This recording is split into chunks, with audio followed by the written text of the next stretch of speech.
नमस्कार, मैं नियाज खान और आप देख रहे हैं एनएमएफ। देश पिछले 1.5 साल से भी ज्यादा समय से कोरोना महामारी से जूझ रहा है। दूसरी लहर में तबाही मचाने के बाद देश में कोविड-19 के मामलों में लगातार कमी आई है, लेकिन पिछले 24 घंटों में सामने आए आंकड़े डराने वाले हैं। दरअसल पिछले एक दिन में कोरोना से देश में 501 मरीजों की जान चली गई। ऐसे में भले ही कोरोना केस कम हो रहे हों, लेकिन लोगों को पूरी तरह से सतर्क रहने की जरूरत है। मृतकों की संख्या ने सरकार की चिंता बढ़ा दी है। साथ ही गुजरात में भी केस बढ़ने लगे हैं। केंद्रीय स्वास्थ्य मंत्रालय के अनुसार देश में पिछले 24 घंटों में कोरोना वायरस के 12,516 मामले सामने आए हैं, जिसके बाद कुल मामलों की संख्या बढ़कर 3,44,14,186 हो गई है।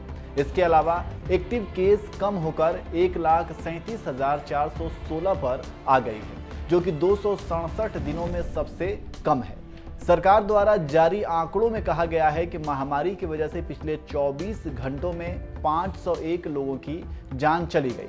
मृतकों की कुल संख्या अब तक 4,62,690 हो चुकी है। यह लगातार 35वां दिन है जब कोरोना के रोजाना मामले 20,000 से कम आ रहे हैं। बता दें कि मार्च, अप्रैल और मई महीने में कोरोना की दूसरी लहर में काफी तबाही मची थी, जिसमें रोजाना 4 लाख से अधिक मामले सामने आए थे। लोगों को अस्पतालों में बेड्स और इलाज की भी समस्या से जूझना पड़ा था।